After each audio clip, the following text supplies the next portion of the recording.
Bonsoir à tous et bienvenue à 24/60. La prochaine administration Trump n'a pas perdu de temps à combler un poste névralgique. Le président a désigné aujourd'hui qu'il ferait de Susie Wiles, architecte de sa campagne, sa chef de cabinet. Ce matin, le président Joe Biden a promis une transition pacifique et ordonnée. Il a également vanté la campagne de sa vice-présidente, Kamala Harris, qui l'a remplacée, bien sûr, à la dernière minute.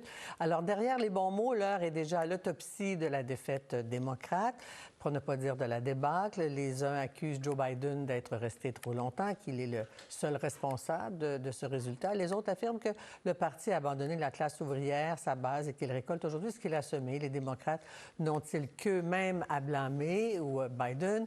Mon invité, Piotr Smolar, un ami de l'émission, correspondant pour Le Monde à Washington. Bonsoir, Piotr. Bonsoir. Alors, j'ai emprunté un peu de votre titre de ce matin, la débâcle de Mme Harris. Mais avant d'en parler de cette autopsie, réaction peut-être de la nomination de Susan Wiles, qu'on connaît peu, qu'on a vue simplement sur la scène le soir de la victoire. Elle n'a pas voulu prendre la parole. C'est une nomination importante. Ce choix n'est pas du tout une surprise, même si effectivement Susie Wiles n'est pas du tout une habituée des plateaux de télévision. Et ni un personnage familier du grand public américain. Ce n'est pas une surprise parce que d'abord elle a réussi une opération politique absolument extraordinaire en conduisant la campagne de Donald Trump. Alors, Donald Trump, c'est d'abord un one-man show, souvent erratique, il y a souvent beaucoup de chaos autour de lui. Or, depuis qu'elle l'a rejoint, à une période où il était vraiment au creux de la vague, elle a mis en place un appareil politique, une organisation absolument remarquable, d'ailleurs en conduisant avec Chris LaCivita l'absorption du parti républicain. Ce qui est important de souligner, c'est que Susie Wiles, contrairement à beaucoup entre guillemets de parasites qui viennent soutirer pas mal d'argent à Donald Trump ou se mettre à son service ou essayer de se montrer complaisant à son égard, elle a sa propre carrière en Floride.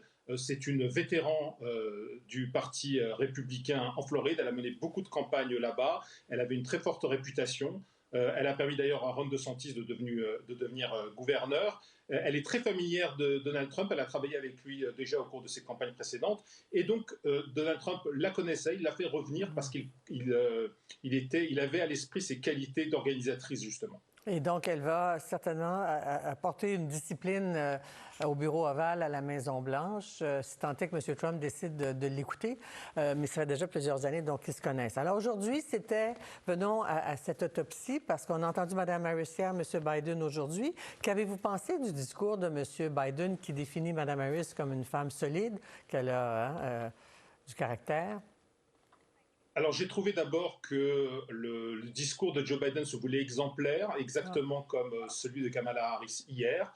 Il était empreint aussi d'une certaine solennité, exemplaire parce que le président américain voulait montrer que, contrairement à Donald Trump, lui assurait parfaitement l'idée d'une alternance politique et d'une transition pacifique du pouvoir. Ça paraît être rien, mais en fait, c'est beaucoup si on en juge à l'aune de ce qui s'était passé entre novembre 2020 et le 6 janvier 2021 et l'assaut lancé contre le Capitole. Donc c'est en contraste avec cette époque-là que Joe Biden a voulu s'inscrire. Ensuite, il est clair que Joe Biden n'a pas envie de rentrer dans la discussion qui a pourtant commencé au sein du Parti démocrate et parmi les militants sur les responsabilités de chacun dans ce désastre politique qu'ont subi les démocrates, qu'a subi la gauche américaine dans les urnes mardi. Ouais. Il n'a même pas, donc, comme vous dites, tenté de commencer à réfléchir à voix haute là-dessus, mais il a quand même rappelé qu'il avait un extraordinaire bilan, mais ce bilan-là, il a été rejeté. Alors, mais vous n'avez pas trouvé ça un peu bref, un peu sec? Il me semble qu'il aurait dû Mme Harris a risqué gros en prenant le rôle de la candidate. Vous n'avez pas trouvé qu'il a manqué un peu de générosité à son endroit? Alors, d'un côté, Joe Biden a raison d'afficher une certaine satisfaction en ce qui concerne l'investissement à long terme dans l'économie américaine. Mais je ne crois pas que c'était forcément le lieu et le moment pour cela. C'est vrai que ça paraissait vraiment en décalage avec la déculottée que les démocrates venaient de subir dans les urnes. Et ce qui me frappe aussi, c'est que, encore une fois, Joe Biden fait semblant de ne pas comprendre le décalage. Je pense qu'il en a sûrement l'intuition, et en privé, ses réflexions doivent peut-être être différentes, mais il fait semblant de ne pas comprendre un certain nombre de problèmes majeurs que les démocrates n'ont pas affronter. Le premier problème, c'est un problème de calendrier, c'est que Joe Biden a beaucoup trop tardé pour se retirer de la course. Il n'aurait sans doute pas dû déjà se représenter. Le deuxième problème, c'est ce décalage entre les investissements dans l'avenir du pays et qui ont vraiment été consentis, et puis l'oubli des problèmes de la table de cuisine, comme on dit aux États-Unis.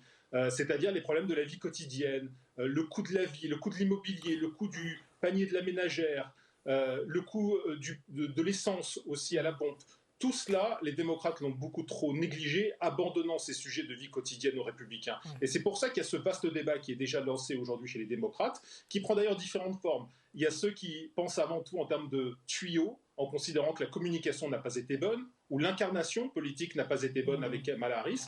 Et puis il y a ceux qui mènent une réflexion plus doctrinaire, idéologique, en considérant que le Parti démocrate s'est trop préoccupé des questions identitaires, des marqueurs identitaires, et pas assez des classes populaires. Oui, trop de classements par minorité, hommes blancs, femmes blanches, latinos, jeunes noirs, hommes blancs, etc. Il reste que le bilan commence à se faire. Ici, on dit beaucoup les couteaux volent bas. Alors, est-ce que les gens disent, vous l'avez évoqué, est-ce que Biden est le seul responsable, s'étant accroché, prétendant être le seul à pouvoir assurer le suivi, là, de faire gagner les démocrates? Ou ce sont les démocrates? Parce que tout le monde encensait M. Biden au printemps, en mai, juin. Ah, il est parfait, il va bien, c'est le seul qui peut faire gagner les démocrates. Biden ou les démocrates? Écoutez, pour parler de façon un peu lapidaire, si on se met à ouvrir la boîte à gifles, il y aura sans doute une distribution générale. Parce que ce n'est pas que la responsabilité de Joe Biden, mais c'est d'abord la sienne, parce qu'il n'aurait pas dû, en raison de sa propre détérioration physique et cognitive et de son impopularité, se représenter. C'est la faute de Kamala Harris parce qu'elle n'a pas été une bonne candidate. C'est la faute du Parti démocrate parce qu'ils ont refusé aussi d'organiser une sorte de sélection, même si elle aurait été précipitée, mais de sélection ouverte, transparente et assez démocratique entre les différents prétendants. Et puis aussi, il y a sur le fond, il y a des questions de ligne, de positionnement, de priorités qui ont été données, et puis aussi de campagne. Quand on voit la pénétration absolument incroyable de Donald Trump dans les zones rurales, on n'a pas eu souvent le sentiment que Kamala Harris, dans sa campagne, prêtait attention à ces zones rurales qui ont été en quelque sorte abandonnées aux républicains. Et c'est sans doute un des torts qu'a eu cette campagne, en se focalisant uniquement sur les 7 États pivots, et en particulier sur les grandes agglomérations. Et puis, en fait, on a cru pour elle que cette fameuse coalition avec les républicains anti-Trump et peut-être d'autres, les femmes pro-choix, allait suffire. Vous dites aussi que c'est la victoire, au fond, des podcasts sur les médias traditionnels, dont nous sommes, et les grandes chaînes. Mais on va se laisser sur votre dernière phrase de votre article de ce matin qui décrit ce qui se passe. En tout cas, c'est une division entre les cultures démocratiques et populistes. Et ce populisme-là, ben, c'est le mouvement MAGA qui fait qu'on détient le pouvoir pour assujettir la justice et l'ensemble de l'appareil de l'État à ses désirs. C'est donc la tyrannie de la majorité à laquelle risquent de s'exposer les États-Unis dès janvier 2025. Ça veut dire que les Américains vont en prendre un coup quand ils vont découvrir les effets de ce type de pouvoir. En terminant. Oui, je pense, parce que, vous savez, chaque élection est généralement la confrontation entre deux récits, entre la stagnation et le changement. C'est celui qui prétend incarner le changement qui finit souvent par l'emporter. Or, le changement qu'a promis Donald Trump est extrêmement radical, et sans doute une partie de ses électeurs n'en a pas mesuré toutes les conséquences et voulait avant tout sanctionner l'administration en place. Là-dessus, Piotr, on vous lit dans le quotidien Le Monde, toujours absolument passionnant à lire et à entendre à 24/60. Merci, Piotr, bonne soirée. À très, très, très bientôt.